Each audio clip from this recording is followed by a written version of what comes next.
Good afternoon, everyone.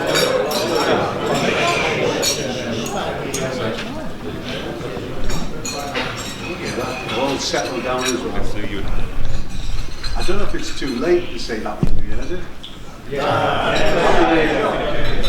Well, it is great to see so many of you here today, and a warm welcome to you all. I'm glad that the dry January hasn't put many of you off. And I'd also like to extend our huge thanks to fellow Martin Nail and Luca Virgilio.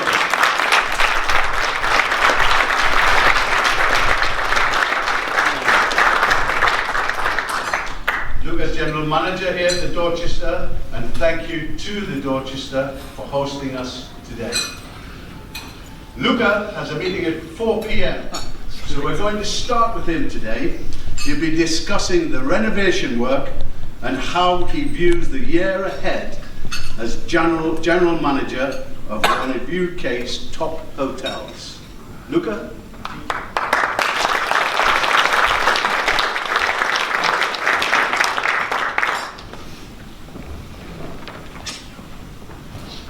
Okay, so good afternoon, everyone. It's really good to have you all here, and I hope you enjoyed the lunch from great chef Martin.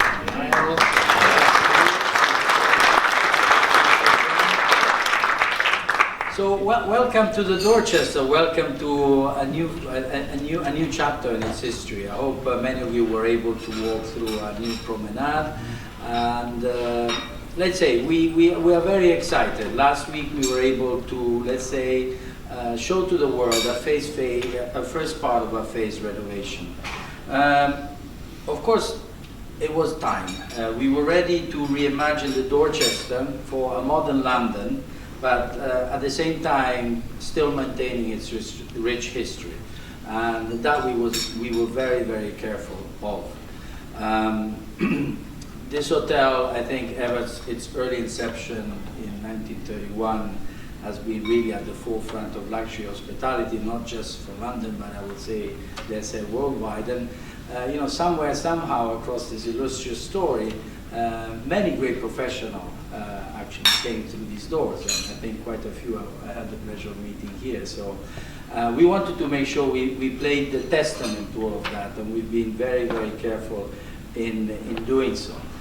So what we wanted to do, as I said, speak the modern language, but very respectful of the past. And we partner with great interior designers. I think this hotel is like it's a palace, you know. So it's what let's say to the French they call a palace. And we said, who is the best designer out there that can really interpret that? So we worked with Pierre-Yves Rochon, French gentleman, and we underwent this whole project, and he's going to take care, he has taken care of our public areas and then our room product.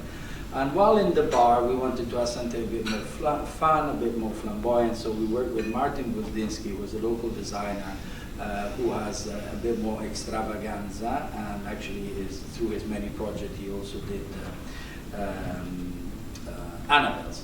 So basically it's a phase renovation. First phase is done, ground floor, which we open, the forecourt, the promenade, which is really the heart of everything that we have, and through which then you can go into the grill, a restaurant with Tom Bouton, Alain Ducasse, and then of course Chinatown. And the promenade itself has become a really new feature, not just for breakfast and afternoon tea, but lunch, dinner, and of course all of this under the leadership of our culinary director, Martin Nile. At the end of the promenade, we also have an artist bar, which is a place for fun, champagne, live entertainment, and seafood. So let's say each area has its own reason and its own why. The main bar with Martin Budinsky, we call Vesper Bar because of a strong liaison with James Bond. I think across the history we had all of James Bond staying with us. Ian Fleming was a guest of ours. I think we had over 20 Bond girls. And actually also, let's say the Broccoli family, when they were refurbishing the offices once upon a time in Mayfair, they moved their offices over here. So we thought it was a rightful place and a rightful name to tell a great story. And then who doesn't like Martini and James Bond? So Let's say the ground floor is really setting the scene. And for those who have seen it, I invite you to come and see it because it really tells us how we're going to work towards everything else. The next stage will be at the corner. It will be a cake and flower shop. So basically cakes with Michael Kwan, who is a head pastry chef, and flowers by basically our florist, Phil Hammond. So it's a big challenge between the two. Who's going to sell more, we'll see. Time will tell, but come February we'll be ready. Second phase will be end of March, and it will be basically rooms and suite. And then we will end up, I think, second quarter of next year, going all the way to the rooftop where we will have, yet again, another food and beverage outlet. It will be a restaurant and a bar overlooking the park and London skyline. And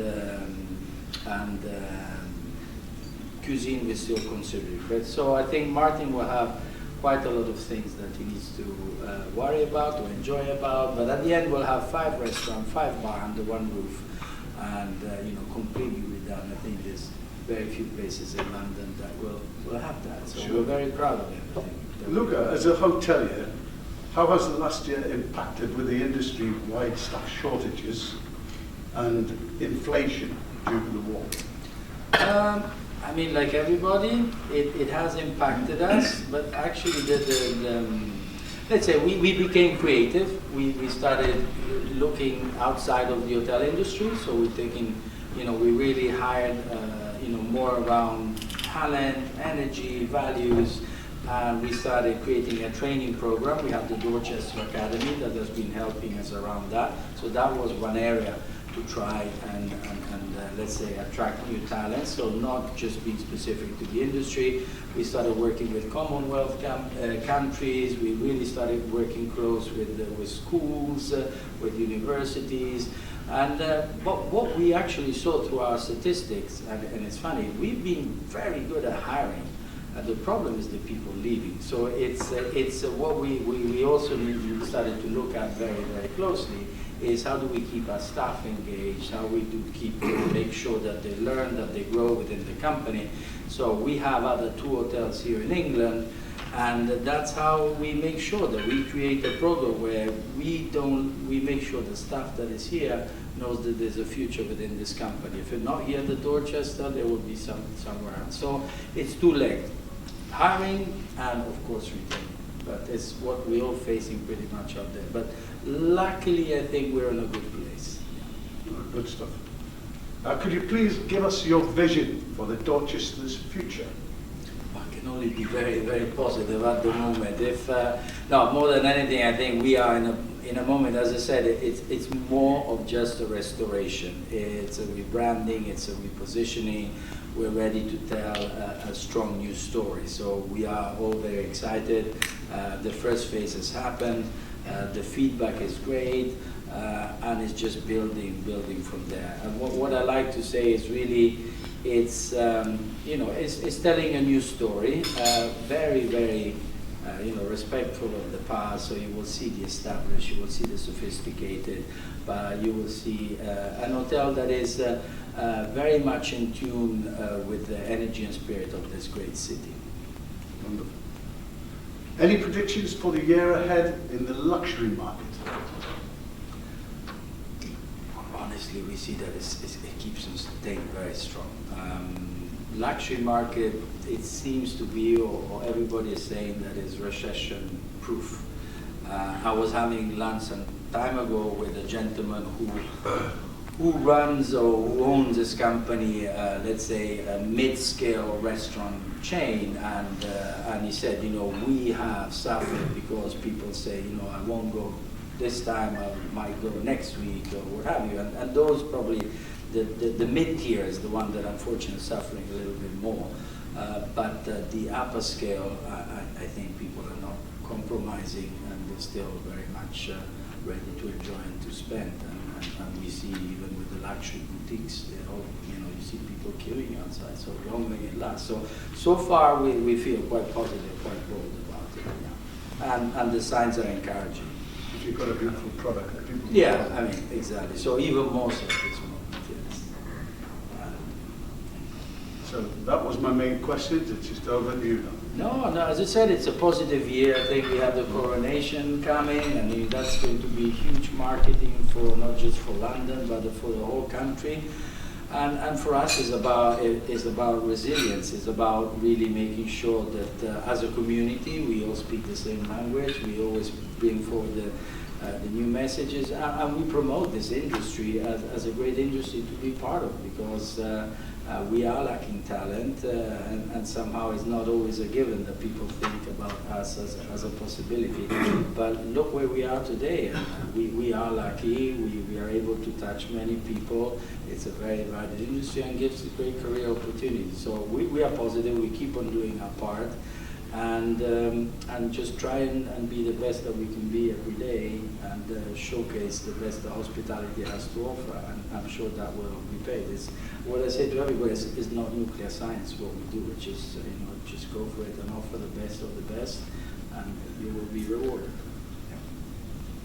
Wonderful. So Thank you very much for your time.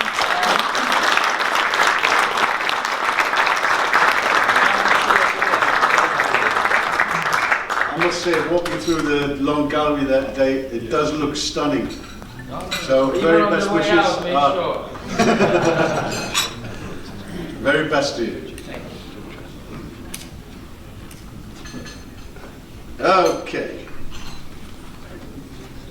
A little welcome now. I have a message here from our president, Mr. Brian Turner, CBE, and it goes as follows. I want to say thank you for all the prayers and support that the members of the Academy and friends have given me over the past few months. I'm sorry I can't be with you at the plenary, but another visit to the hospital sadly takes priority. I'm sure that the Dorchester are putting on a great show today. Rest assured, I'm making good progress and hope to join you all in the next plenary. The state of the industry means that we all should stick together. To survive and be stronger, we need to support each other. Thank you. See you soon, Mr. Brian Turner.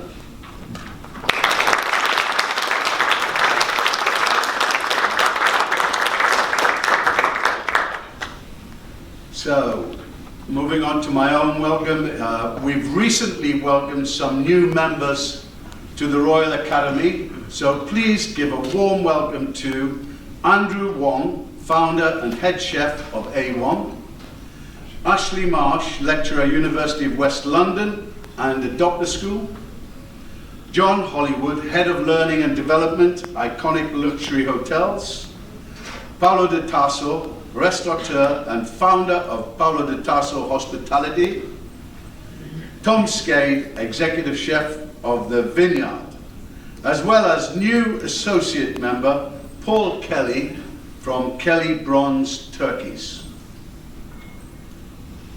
We have had some sad news recently with the passing of 3 of our members, including none other than Mr. Richard Shepherd, CBA, a giant of hospitality and our honorary president. As a member of the hugely influential Club 9 of trailblazing chefs in the late 1970s in London, he later co-founded the Royal Academy of Culinary Arts. He shaped the world of modern hospitality with his focus on apprenticeships and skills. Richard Shepherd drove the evolution of restaurants and how we eat today as a restaurateur through his iconic restaurant, Langan's. As you know, Gillian Thompson, director of ACT Clean, took the position of chairman of the associate committee from Mr. Ken Wilkins, who unfortunately passed away at the beginning of the year. A memorial service will be held for him on the 9th of February. Details have been circulated to the membership. I'm also very sorry to announce the passing of Stuart Johnson, Managing Director at Brown's Hotel.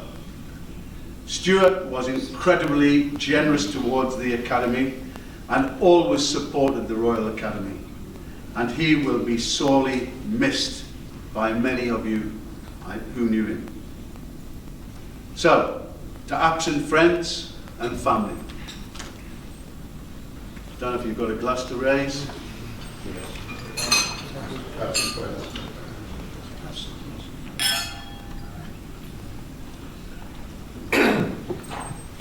I would also like to extend thanks to Gillian and Nat Clean for sponsoring the wine today from Berkman. We are also pleased to welcome a host of new associate members this year, so thanks to Gillian and her committee on the associate committee for making the introductions. If you know of any companies that you work with or think that they may benefit from joining the associate members, then please do ask them to join. I feel as we start to get back on our feet and start to build our businesses back to prosperity, we need to work on the future of the Academy. With that in mind, I would really appeal to everyone to come forward to support and join the various committees with new blood and younger, fresher enthusiasm. I do think it's time. It's no good just having the old boys standing around. We want younger people with real enthusiasm, with real driving force to get onto those committees and step forward to take the Academy forward. So please spread the word. I would appreciate it. We need that enthusiasm. We should be looking for new ways to operate, not only with how we operate at work, but what impacts on the Academy. How we should operate. We not only have to be sustainable, but also diverse and inclusive. So, please, let's get moving. It is so important for us all to come together at events such as this to discuss the business of the day and exchange new ideas. If you have suggestions for working with us, such as offering venues for our events, or know people who you believe would be interested to hear from our plenaries, or even sponsors for the Annual Awards of Excellence, then please get in touch with Richard or Daniel, and then we'd be happy to help. Together, our membership makes us stronger. So, thank you. Now, I would now like to introduce to you our featured associate member, Sam O'Kane, National Business Development Manager, Chef Works in Bragard, UK, to talk about our products. Thank you, John. First of all, I'd like to thank everyone at Dorchester for what was a fantastic lunch. I'm sure you all think the food was amazing and the service. I'm not going to take up too much of your time. It's great to be in a room of people who have supported Bragard as a brand throughout their lifetime within the industry. And as Chef Works, we purchased Bragard in 2020. There was a lot of rumours about us changing the brand. Look, we realised we bought the brand. And the future is exciting for us at Bragard. We're looking to, as John said, how do we bring the younger generation into the Bragard brand and the Bragard product, whilst all supporting the likes of yourselves in doing that in the meanwhile.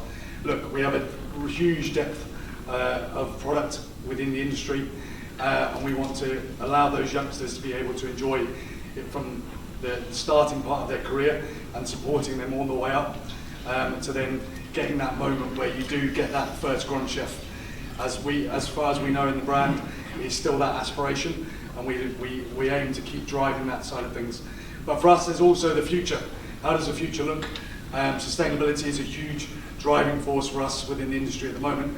Chef Works as a brand have been maybe ahead of the likes of Bragard for a while now, but we're now taking our knowledge on a global scale and bringing it into the Bragard name. So as you can, we've got some jackets here today, for example, that are made from 100% recycled plastic bottles.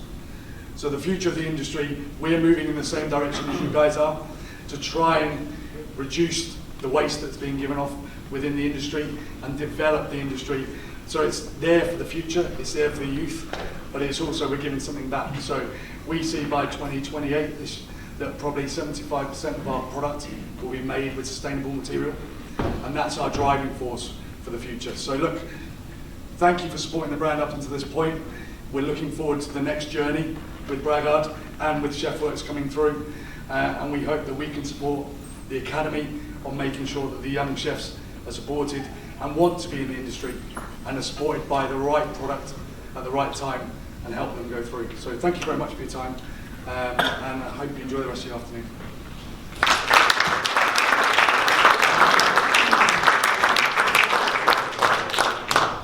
Don't be alarmed, it's not too much to get through here, but I thought it would be worth giving a few points on what we've been up to.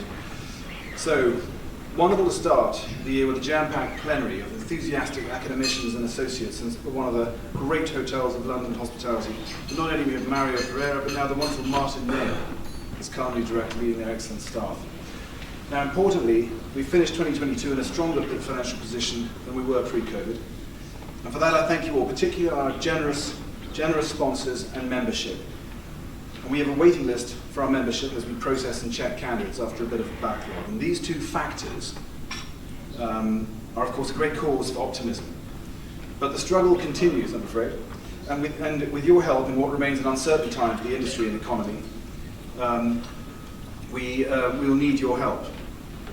And as you will no doubt have seen, invoices for membership have now gone out, so please pay these as soon as possible. I hate to bring up that sort of thing, but it's kind of my job. So they've gone out now, so please settle them as soon as possible in order to retain on our databases. And our directory is due out next week. That'll be updated. Inevitably, over the last couple of years, there's been a certain amount of churn, a bit of movement, but I think we've now got a good picture of where everyone is. So if you have any things you want to add to any updates, please send them to myself, Catherine, Daniel, anyone at the Academy office, just to get those in so we can get it all current and factual, so that we can all keep in touch, which is, after all, one of the many reasons that we are in this organisation. We have new systems that make it easier than ever to pay by credit cards, backs, or direct debit, so please do settle your bills. And if you do that, that will allow us to continue to educate and train young people, so I'm going back to the mission now, educate and train young people to recognise and reward talent, to raise standards in food, cooking, and sustainability and service, and of course, much as we're doing today, to connect those who share the ethos of the Academy, so that's all of us and beyond. Now, Daniel, Catherine, and Juliet are currently working on a new Royal Academy website, which we hope to launch soon. This will give us more functionality and it'll be your point of contact for all our news and events. I think the previous one has perhaps run its course, and this will give you, it'll make it easier to book events and so on without having to do too much phone work and email work. It should be a lot smoother. And on that note, we do have a host of events coming up, so I'm just going to run through some of these here while I'm up here. 27th of March is our next plenary, and it'll be at the Berkeley. So another good central London location. 3rd of April, we've got a William Curley chocolate tasting. 17th of April, we've got a trip to the new hotel in Somerset, which will touch on sustainability and various other elements while it's there. 17th of April, we have we've said a trip to the new hotel. 24th of April, we have the national, what was the National Restaurateurs Dinner. It's now the International Restaurateurs Dinner. So its scope has expanded, and it's going to be even more fabulous than it was before. And I thoroughly recommend you book early to avoid disappointment. So that's the 24th of April. We also have our next supper club, which is in the planning process, but it looks like it might be at Fallow in St James's in central London, which I think will be one not to miss. Our newest members, the Alumni Network, which you will have heard a bit about, our achievers of the Earning Awards of Excellence and the graduates of the Royal Academy Apprenticeship, have now held their first masterclass, which took place at the iconic Connaught Bar, which they enjoyed very much, with chefs, front of house and pastry chefs, all learning how one of the best bars in the world operates. And a great time was had by all. I thoroughly recommend encouraging people to go to this sort of thing. We have a Meurden Chandon champagne tasting in March. Again, William Curley has been very supportive and has got a chocolate masterclass in April. And Lance, you very kindly organised, or we're in the process of organising a trip to your site as well later in the year. And the other thing we're doing is occasionally we'll have some free tickets to general academy events, just to involve them a little bit more and get them involved in the workings of the wider academy. And hopefully, well, it's not an immediate thing you can turn a tap on, but hopefully there will be something which will give us a broader pipeline of talent and that gives us a little bit more of a useful input, which I think the academy can do with from time to time. Now, if you feel you can support this in any way, site visits, encouragement, masterclasses and so on, then do get in touch with Catherine, who's just over there, and let us know, and hopefully we can organise more of those. This year we're almost booked up, but as time goes on, we'll still need to have more of these things, and you'll hopefully see the benefit of this as more people get involved in the industry and stay, importantly, as Luca touched on there, stay in the industry, be challenged, be educated, and involved in what we're all doing.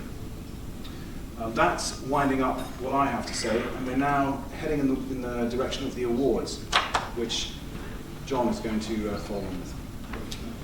Thanks.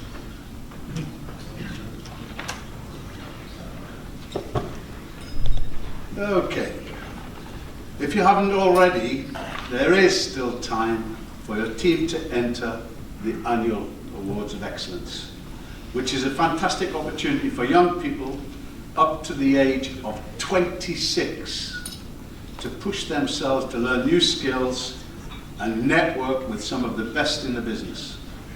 Please visit our website and push them forward. Without you pushing them forward, they won't do it. The deadline is tomorrow, but we will extend for a couple of weeks or so to allow additional time needed to get the entries in. I think realistically we all know that with the academy you have a structure, and when we start with the apprenticeship scheme, the next big thing is the annual Awards of Excellence, and I think it's the greatest tool that you can have in your kitchen to help people train, develop. They also measure themselves, and it doesn't matter which skill it is, whether it's pastry, restaurant or kitchen, they measure themselves and it makes them grow. And once you get one or two winners, rest assured the rest of the team want to get on that ladder as well. And all this is only good for raising the standards of cooking and serving today. So please push them on and make sure that they really do tackle this. Just jumping back to the alumni, I think this is another great thing within the schools. We've got the Doctor's School, and of course when they've done something like the apprenticeship or the annual Awards of Excellence, it's so important that we don't lose touch with these guys that have got incredible skills, and we just keep dragging them through, ultimately onto a full-scale academician. So they are important in everything that we do. So please think about that and just help us drive that forward. Now, may I please ask Helena from a Doctor's School to say a few words, please, Helena. Thank you. Thanks, John. Just a quick update from a Doctor's School. We are continuing to deliver our food education sessions to children in primary, some secondary, hospital schools and on farms, thanks to our team of 5 regional chefs, as well as our fantastic volunteers. Thank you to the Pig Group, Lexington Catering, Baxter Story and Cubitt House, who recently sent volunteers to our training. We look forward to them starting delivering in schools soon. Our regional chef team will soon grow again from 5 to 6, doubling in a year, with thanks to sponsorship from University College Birmingham. We're in the final stages of recruitment, and we hope to welcome the new team member in the next few months, ready to start delivering sessions to Birmingham schools. Beyond the classroom, the teaching kitchen we have raised funds for at Plumpton Agricultural College in Sussex, in partnership with Table Talk Foundation, will be launched in March. This will be in their new state-of-the-art agri-food building, and we will be offering local Sussex schools farm-to-fork visits with cooking sessions with Adopt a School chef John McManus for the spring and summer terms. We hope this will be the start of a really positive partnership between Plumpton College, Adopt a School and RACA. Looking ahead, we have 2 fundraising events coming up. The first at Westminster Kingsway College next Thursday, the 9th of February, with thanks to Mark Whitley, with Tom Kerridge, Sean Watling, James Golding and Sarah Franklin cooking with third-year students from the college. This event is now sold out and we're hugely grateful to everyone supporting this event, coming along, donating prizes and cooking on the night in any way.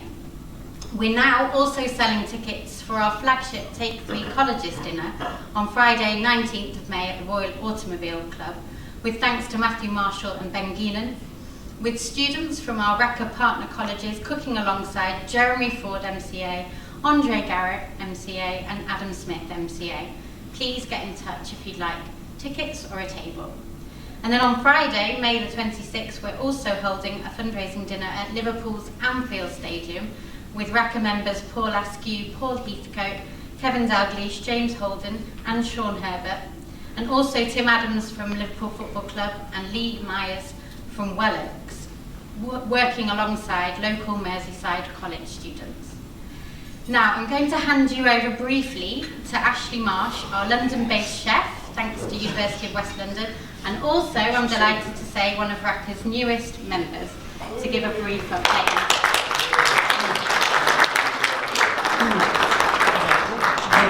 Thank you, Helena. I've actually said anything I was going to say, but thank you.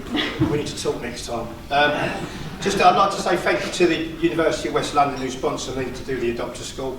I've been doing it for 6.5, 7 years now. Our bread and butter is primary schools and secondary schools. But for some reason I seem to have, I think it was Sarah Jones' fault actually. Ashley, you will go into hospitals. So I do, and I've probably mentioned this before, I do quite a lot of stuff with hospitals, going in and teaching them about food.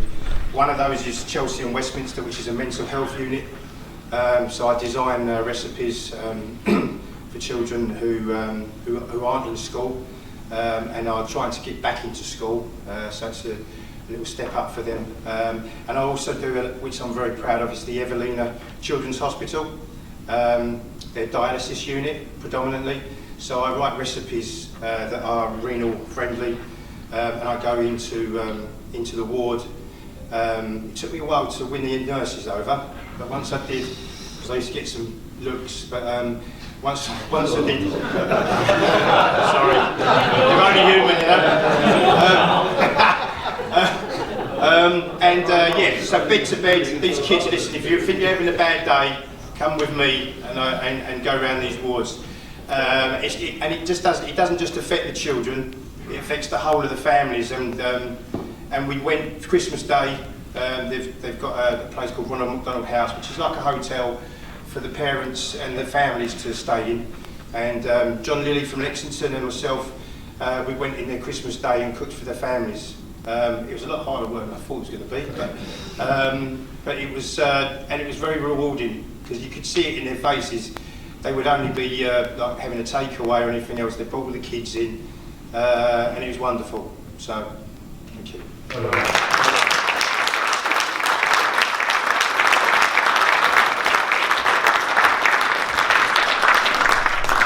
It's not very rude, but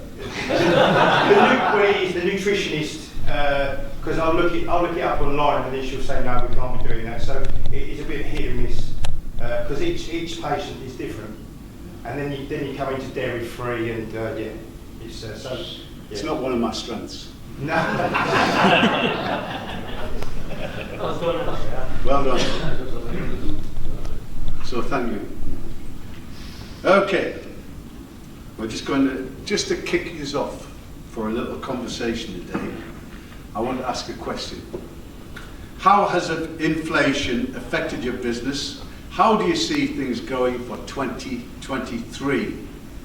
It would be great to hear from both our academicians and associate members. Who's going to start us off?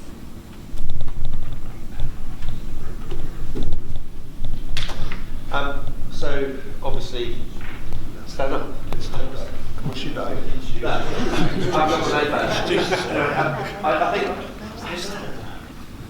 I think the beginning of the year was quite difficult, and obviously the price of food's gone through the roof. I mean, a lot of people in this room, I always use the box of butter, going from in the 40s now up to the upper 70s, and it's really sort of gone a bit crazy with the food prices. But what I would say is from our projections, from what we're looking at the moment, I think the news recently sort of came through and said that inflation wasn't actually as bad as everyone's thought, and that it's looking like the middle of this year wouldn't quite be as crazy as they once predicted. So we have actually seen a big spike since media have said that people can now spend their money that they've been sitting on for the past however many months. And so what I would say is from the suburbs or the outer sort of rim of the city is looking relatively good for end of February through to beginning of April. So that's just what we're seeing.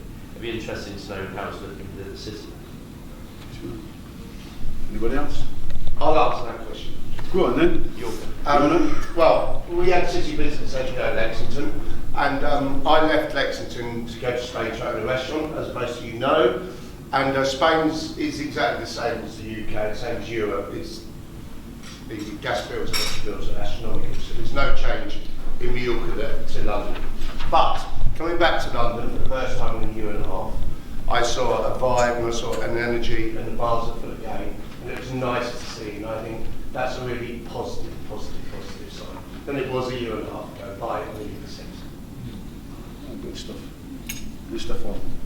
Yeah, well, I was going to say, the inflation has principally been driven, not just in the UK, but globally by the lockdowns, and the fact that transports have dried up across the world, costs of shipping went up phenomenally.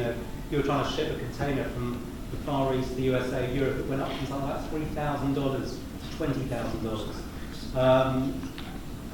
The energy crisis has also hit, and that actually preceded the war. It's nothing to do with the war in Ukraine, basically because of energy policy in the West, less so in America. But these are all one-off increases. So we've had the big hit. In the UK, I think we're about 10-11% inflation. Food inflation was about 16-17%. It's been the same right across Europe. In America, it's slowing down now. And I think the thing is, it would remain out of control if every other cost continued to go up at the same rate. So if everybody sort of forces wages up to try and pay for higher cost food and so on, then you'd see it continuing. But that hasn't been allowed to happen. And I absolutely second what you said. There's very much a view that inflation is probably going to halve this year, settle down at about 4 or 5% of the UK. So I don't think there's anything to be scared of. But you've got to pass on the cost increase to some extent, absorb a bit. But I think that we've seen it. This is a knock-on effect of COVID. There'll be other knock-on effects, as we know. But hopefully things will return to normal, perhaps in the next year or so. Have we stopped talking about Brexit as well? What? Did that cost us? Only does make sense. Anybody else? No? Any questions from the floor? It's a short meeting today, I tell you. Yeah? He's all going to the pub. I tell you what, it is actually great to see everybody, especially the numbers that have come today, which I really appreciate. And like I say, we'll be onwards and upwards, but we do need to bring this younger generation up and get them on the management committees of various types. And let's get moving. We really need to roll our sleeves up. There's a time for change, and it's here in every sense of the word. So stick together, keep moving, and let's move it. Yes, John, sir. I'm only here once a year now. I know. You're missing me. Yeah, you talk about the next generation and the young generation, and Ryder Academy has always done that. And as a member of 14 years, I remember 14 years ago the same was said. How do you market that to the younger generation to actively get them involved? And what does that look like, rather than a room full of, with the utmost respect, I don't really care what I say next, but what I mean by it is how you market that to the young generation is going to make a difference. I think the first thing we've got to communicate and make sure that we're telling our people that work with us, the people that have come on board. I often see members of the academy that are new coming in, but they seem to be, I don't know if it's scared to come and visit us. There's a lot of times when I say, you know, whenever anybody is joining the academy, the last words I say, I want to see you at a couple of academy meetings. And that's the first place where people can, one, have their say, feel comfortable, and then grow within it. But the driving force every single time is to bring people up. And I think that's one of the reasons that I believe the alumni is actually going to be better for the academy. But the only way for us to do it is to communicate what we're about and what we're doing, and looking after people in the right way, making them grow, and hopefully they will come into the throng and carry on working the way that they should. You know, there's no other way. Yes, sir? We have a doctor school, as you know. It's the start of our programmes in working with other people. And we've got the Annual Awards of Excellence for the young chef. Would it not be worth considering doing like a junior membership for college catering students? Well, we've started with the alumni, exactly with that. I think it's one step at a time. If you jump in, yeah. I think it's evolution. Well, if you, like Craft Guild, they have a student membership category which they charge for.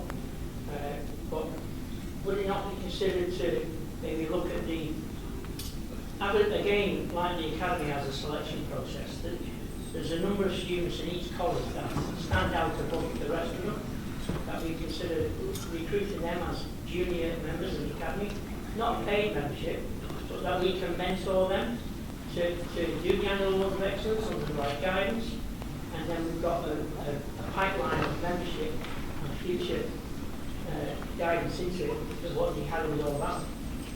No, I don't disagree with it in any shape or form. In actual fact, I've had conversations with Richard just recently with how to actually tackle that and make sure there is a full pipeline.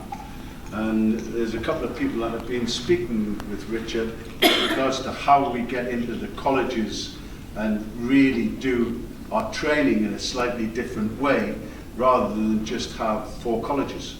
Yeah, I mean, going back to obviously with myself in the Northwest, I've done the pyramid project linking in with the colleges, primary schools, high schools, taking colleges. We now got university one in college. But I think certainly from the college's point of view, having the Royal Academy linking in with them is a bit of a kudos for them, and picking out the elite students that they would manage to be a part of the junior membership is a way of controlling that at their point of view to feed them into us long term. And I think there's a conversation to be had there, you know, without doubt. Yeah. One of the things, John, that I think we're fighting against is perception. To cite an example, I have a girl that works with me in pastry, and she has recently been approached to become a member, and she came to me havering about the thought of doing this because she perceives, forgive me, I don't wish to offend us lot, as being the old guard, the fuddy-duddies that, you know, how do we progress and how do we move things forward? And I've impressed upon her that it's only by people like her becoming members that we can do this, because with all the will in the world, we are all getting older, and no matter how young our minds are and our perceptions are, it's that outside group coming in that we've got to influence, and we've got to change that perception, because we're not all old fuddy-duddies. We are progressive, we are full of worth and value, and it's just getting that message out there, I feel. But it's something that's very, very difficult to fight. It's certainly, that's what we've got to do. Yeah. You know, so many people think that we're totally elitist, and maybe they're not ready for it, or they haven't got time. You know, different reasons will always come from people that don't become academicians. The only thing that I say is look for the very, very best in every aspect, and let's bring them together. Then you can actually grow. But the biggest thing that I see all the time is the more, I'm not saying youth, but younger people, it's so important with their energy and how they will bring something, you know, to the table and how it looks to the outside world. That's what I mean by the kind of change that I'm suggesting. And it's got to be people of spectacular craftsmanship. And there's enough of them around. And believe me, we are talking to people all the time to try and get them on board. Yeah, yeah. So if they are here to bring the youngsters, what about then all the winner of the annual Award of Excellence, to the Gold Scholarship, to MCA? What about trying to bring them to the next Plenary lunch to show them exactly what it's all about, what we're talking about, and things like that? Richard already has some plans to bring. Basically, the alumni is basically an invitation for people that have done the apprenticeship scheme, annual awards of excellence, etc., to come into the fold of the academy. And as he said there earlier on, we've got some special little projects that they're going to come to in the near future to already try and bring them forward. And I think that's the important way of, you know, really hooking onto them. Yeah, I mean, we've got, obviously there are specific events for them, right? So there are things that are master classes just for the alumni. And that's the annual awards of excellence people and the apprenticeships. So that's in hand, but at the same time, we'll try and keep a slack handful of tickets when we have events, just to try and filter them in. I mean, the problem is we're in a very happy position, for example, today, that there's no spaces and it's packed out, and it's probably maybe not the right place for this, for this particular forum. But there's definitely a plan to get them in. But there are quite a lot of them. I mean, if you look at the people, the pool that we're fishing in, I'm hoping to get, say, 100 of them split between apprentices and annual awards of excellence winners. But there's probably like 450 in total over the years. And of course, some of those come through and are members, which is what it's all about. So a lot of them have progressed all that way. But we've got a lot of people we're pushing the information. And now that events are happening, we can point to things, say, this has happened, that's happened. Would you like to be part of it? I think it'll pick up a little bit. But I'm thinking probably about 100 members, and that's probably it. Because beyond that's great, but I think that's a good target, 100 out of that sort of 400, 450. Because we've got a lot of winners from the Gold Scholarship and the annual Awards who actually come and judge the annual Awards of Excellence and the Gold Scholarship. And I think those who are judging would be okay. I mean, it would be nice to actually bring them here and they could see what it is. And because they're already judging, it would be nice for them to see what exactly the plenary lunch is and what it's all about and stuff sure. like that. If someone's achieved the annual Awards of Excellence, welcome. I mean, I think that's a good idea to invite some of them along to the lunch. Pick a few out each time and just bring them along so they can actually see what goes on. Because it's okay for them to. I mean.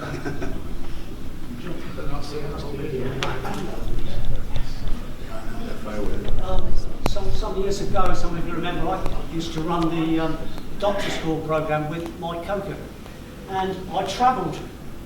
This was about 2002 for about 5 years. And I used to travel the country, and I used to say to people, I was quite pleased because I was the only academician, I used to say, that knew every academician because I met them.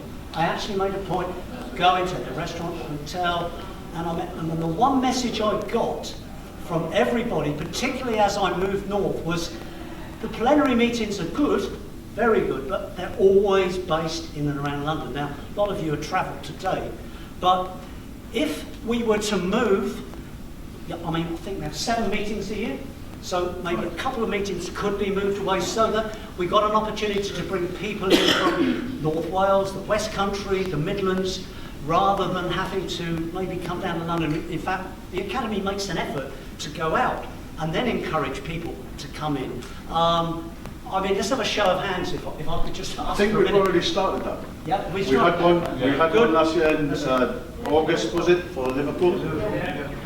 So we have looked at one. I went to one at the Pig some years back, which was very, very good. But I'm just thinking of ways of trying to get people in and get the name out there. It's just trying to get the numbers, sort of the amount of people at that location to come in, because of course we do have people from Cornwall, Scotland, so. But at the same time, we could make an effort to. We travel to London today. We can make an effort to go to Birmingham. Sure. Or like I say, I'm just throwing it into the mix. The Liverpool one was a great success, for example. And there's no reason why we can't try that again soon. Anyone else? Yes, Lance. Changing the subject slightly, I was just wondering whether we're going to get a younger patron. Because obviously our patron is the Prince of Wales. And I wasn't sure if it goes with the title or with Charles. And when after the coronation, will he still be our patron, or does it go to Prince William? Or do you know? Certainly haven't got that answer. To this. So might we lose the patron? We might lose the patronage. Yeah, you lose the royal. We're going to lose. So we have to reapply to get. And you have to reapply for it. Just to clarify a little bit of that, from what I've seen on the administration side, shuffling paper around in the office, there was an application that we have. So every 5 years you have to reapply. So like being a warrant holder, for example, you have to tick various boxes. You have to be sustainable. You have to have a good reputation. You have to be doing all the things you promised to do. And you fill in a form and you say, yes, we still want this to happen. So that form was filled in, happy to say, a good year and a half ago. And there were letters back and forth. There's a record of it. It's all good. And I've been in touch with their office since that time. We had quite a strong visit from the then principal. They know that we're cooperative. We're doing all the things that they're passionate about. There's absolutely no reason for them to drop us. And from what I've heard, just around, it's likely that it'll stay as it is with from what I understand, there's no reason for it to move. That's what I'm saying. I've heard on the BBC last week, and they're saying what's happened now is everybody who had the royal thing going to lose it, and they have to reply to it with the king. That's because apparently he has a different criteria to the previous one. That's my understanding. He has a more stringent, sustainable one. Because that's what they said, and everybody with the royal has lost it, and they have to reapply for it and then the king has to do the reapply every 5 years, which is what we did a year and a half. Yeah, but because it's a king, they're saying it's a constant process. Absolutely. They're principal on. We're going to say something on them. Well, yeah, I was wondering, you're one of the chefs that on the parties this week in the hotel. Do the rest of the audience believe that second coming, first coming demi chef have disappeared? We just have sous chefs, cuisinier, one brand. Because I have many applications that I'm a chef de partie after 2 years. Many. And the expectations of the salaries now have gone from a year and a half ago from 24,000 to 35 to 42,000 for a 5 straight working day week, not necessarily a weekend, or a 3-day week, 4 day off. So how and when do you compete? So big boys will always survive. I don't worry because I think rich people, so we don't worry about it. The others, how are they ever going to survive if that money keeps going? Where does normal restaurateurs survive in that environment? It's actually an interesting one because I get a lot of applications like yourself there where they'll say I'm a chef de partie and I read it and I've done 6 months here, 9 months here, 3 months here. Traveling gypsy. And that's it. I usually swear at that point. And the reality of it is most chef de parties are incapable at the moment. Certainly, I'm talking about my particular environment. Everybody else has got different things, and there's very few people that can actually manage it in the correct manner. And I usually say, one of the first words that I say to them, I said, do you understand what chef de partie means?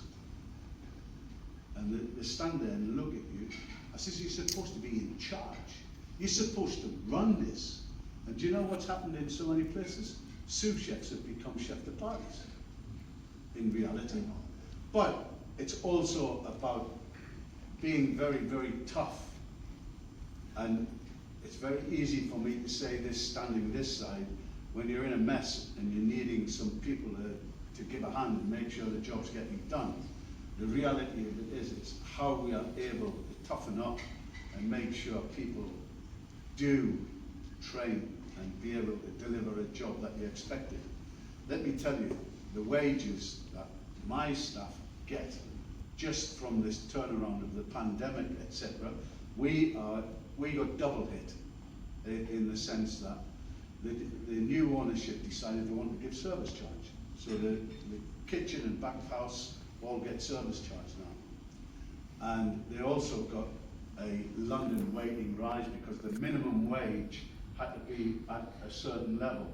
Now an apprentice gets over £25,000.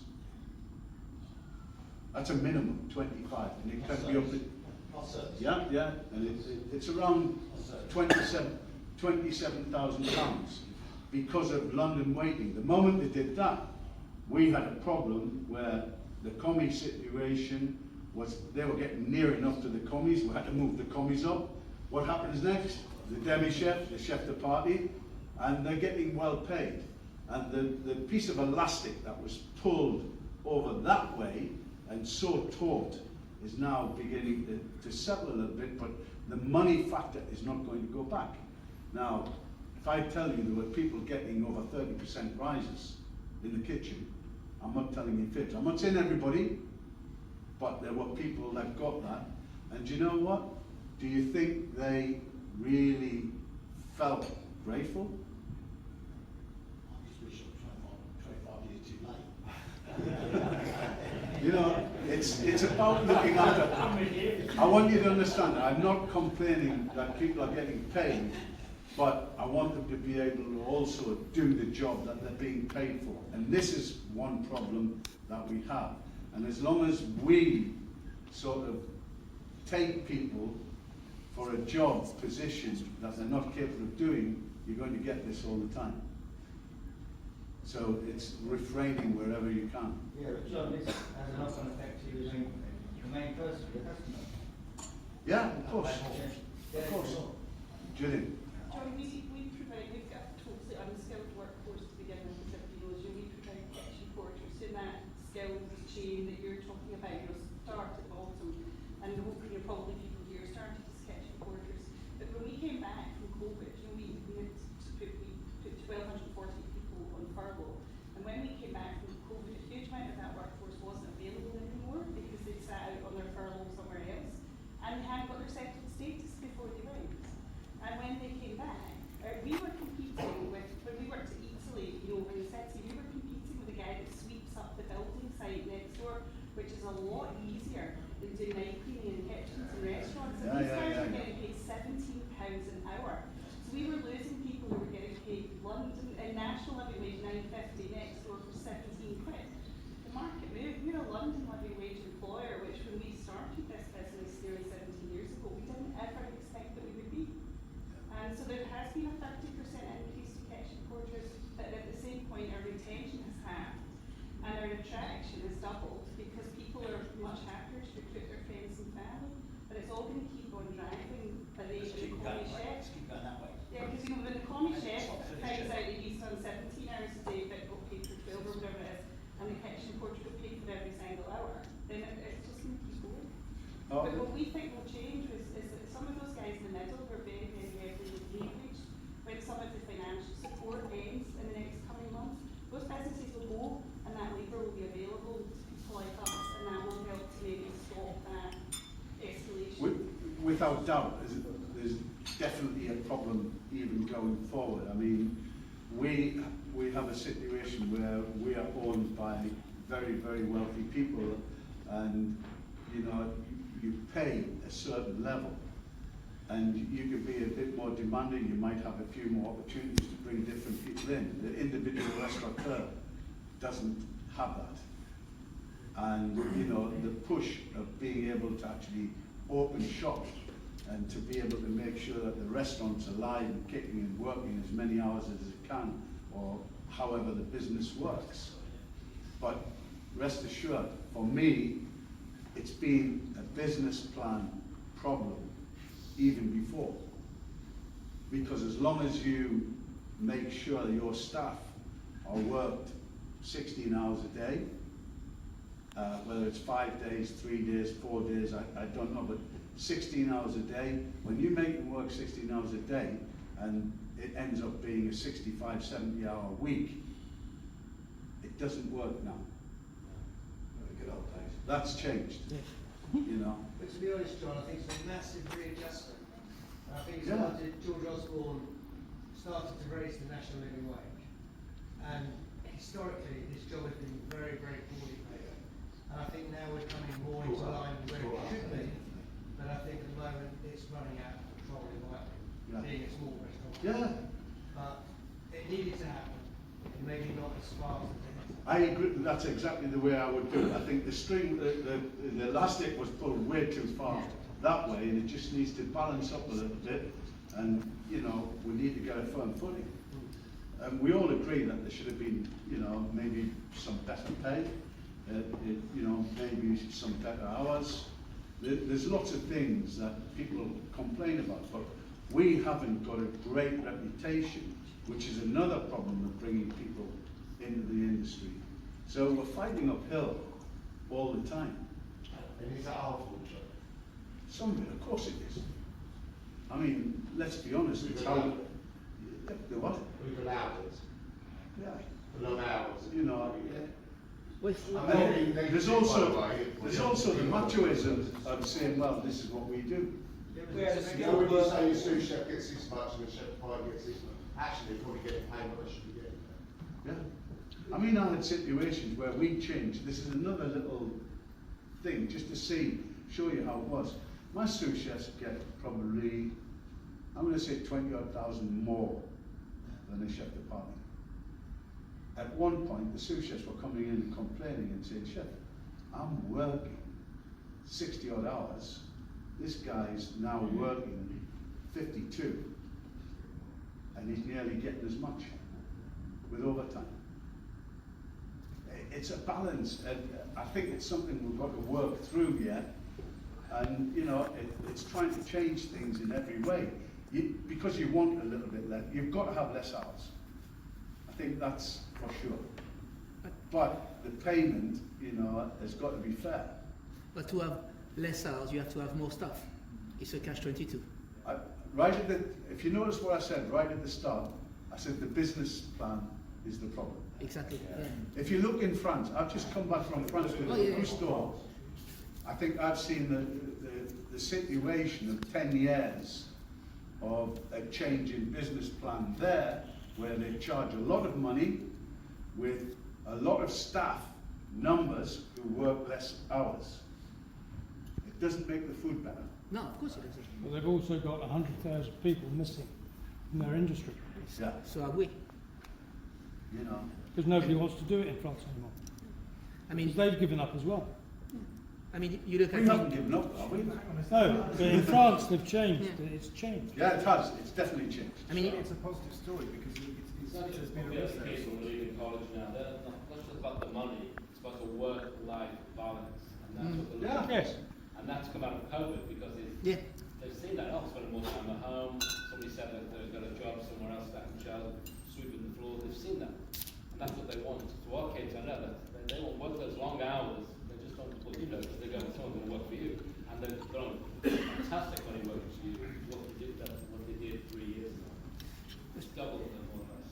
Chef, I've got an example. I work in a city of London. It's a private membership club, Monday to Friday. Okay, hardly got any evenings except for function. We can't find staff. Okay, and we work Monday to Friday. The hours is probably 10 to 6. Okay, we give 25% rise on wages, and we still can't find any staff. Okay, and that's with evening off and weekends off in the city. Unfortunately, that's the reputation that we've got, as you say, with private champion. I mean, basically, we all know what's going to happen. The shareholders and the management have got to take less at the top so they can pay more at the bottom. I think, you know, I do see that change. It's coming. I think it's started, and I think everybody has to take that. But the ones that I feel for are the individual restaurateurs. Somebody that's trying to open a restaurant, make a restaurant, run a restaurant. You know, the profit margins, everybody knows, they're quite, there's very few restaurants that make a massive percentage in profit margin. So what we've got now then is a changed situation, which has got a lag in the reputation. So we just have to sell what's happening now and push that. So that's the challenge we feel.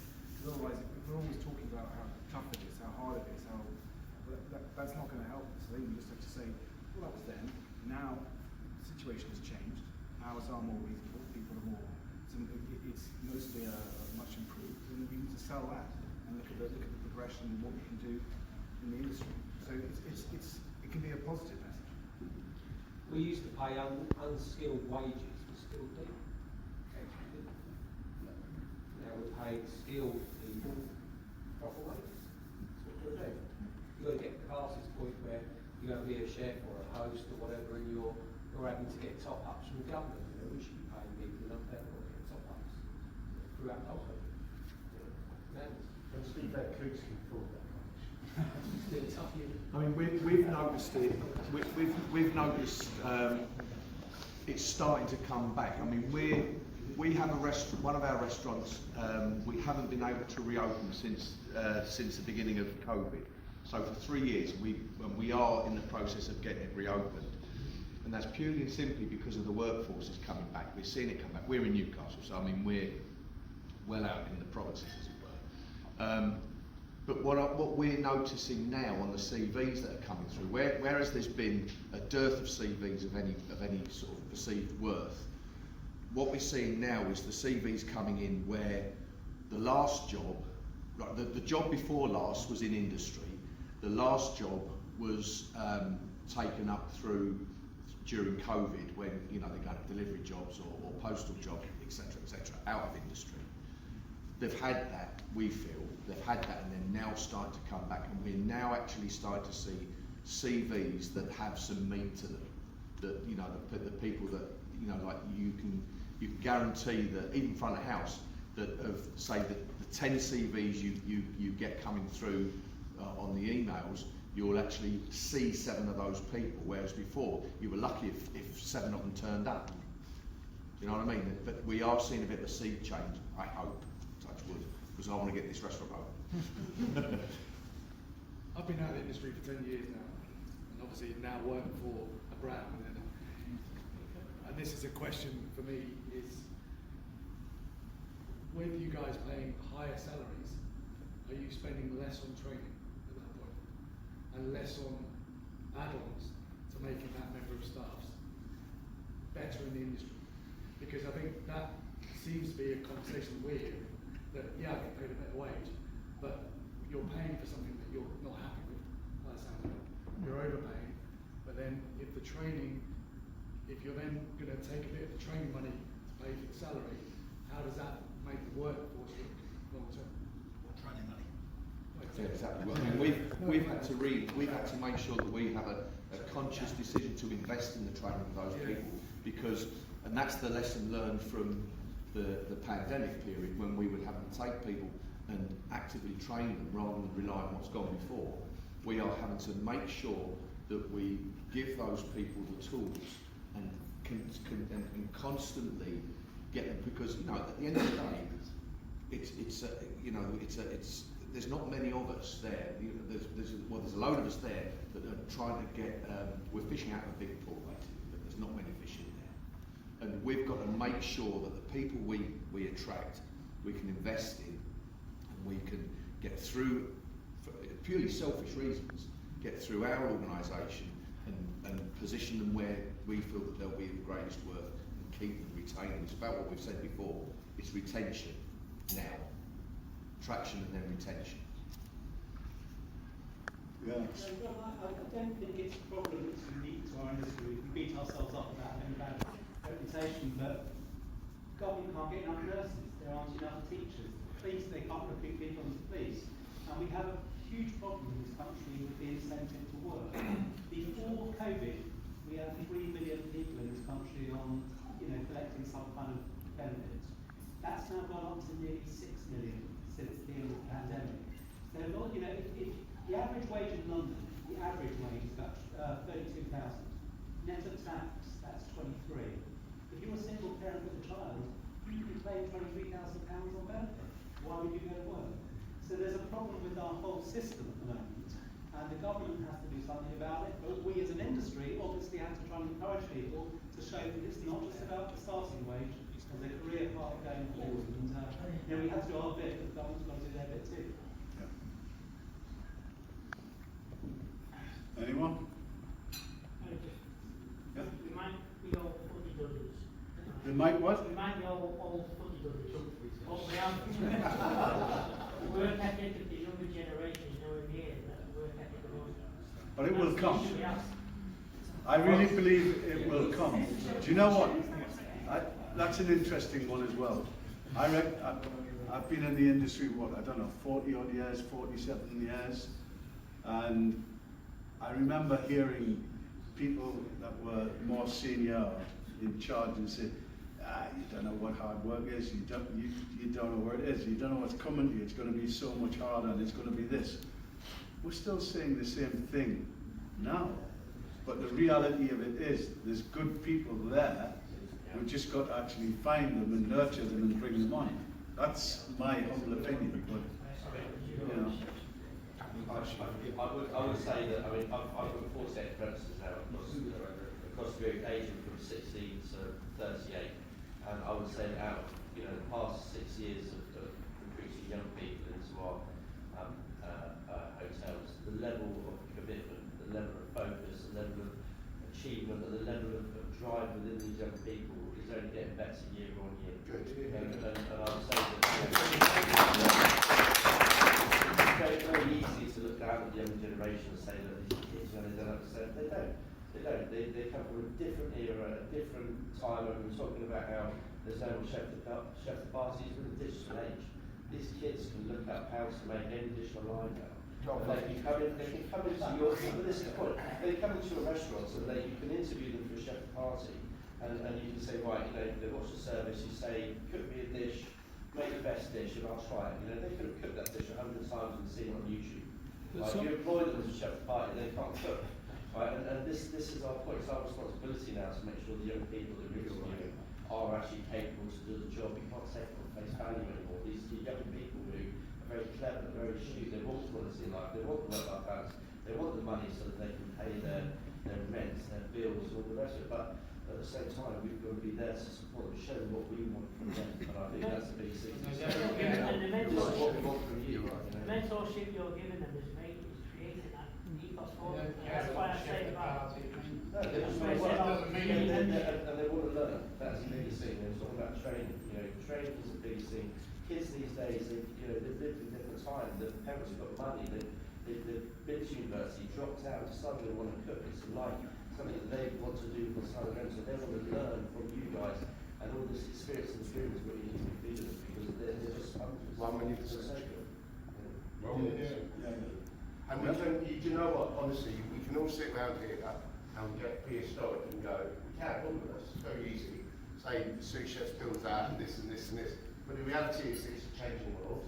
I look at my own children, my son played PlayStation for 15 years of his life and never left his bedroom. That is that. I mean, whether I like it or not is a very different story, but that's what happened. The reality is it's how I engage with that son of mine now, which is very difficult, by the way.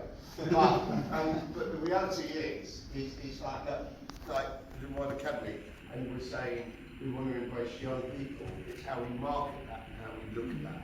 And you know, having a lunch at Dorchester, as lovely as it is, looking around as good friends all around, it's how we embrace and how we reach out to those people. And it isn't, Chef, is it? It's not, you know, the Ashkelons of the word, you know, whatever the word is, you know, when you have something you're very high up and there's a word, they won't even understand that.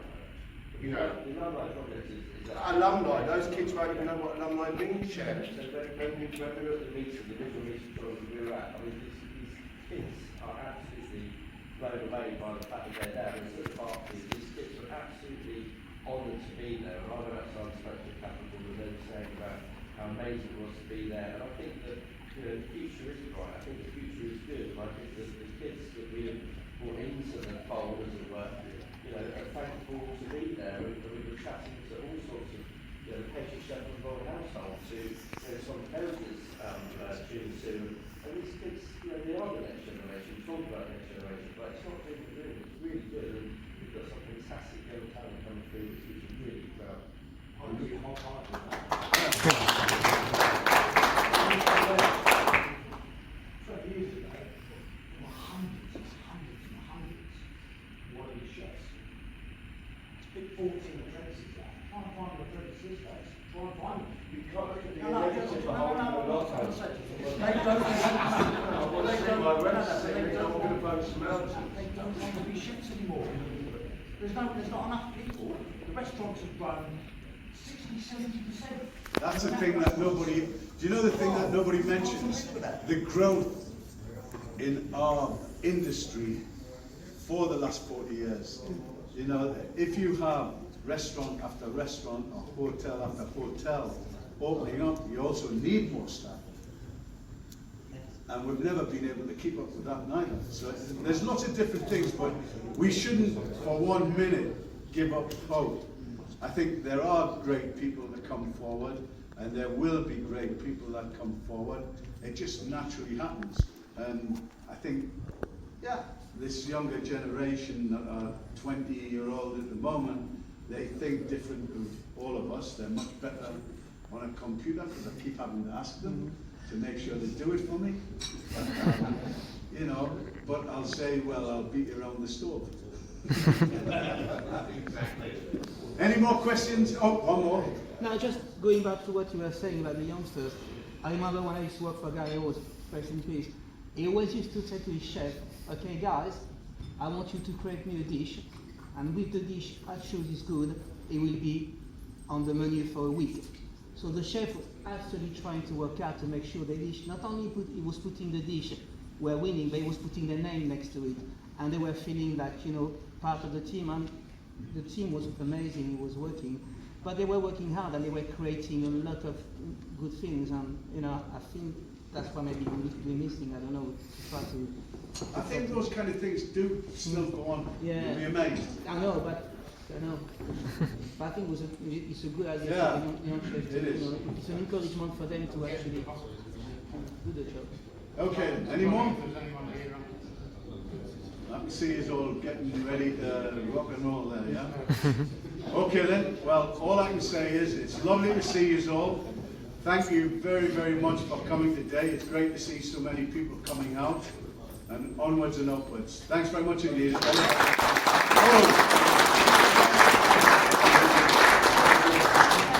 Next meeting, the Berkeley, 27th of March. Thank you all so much for coming.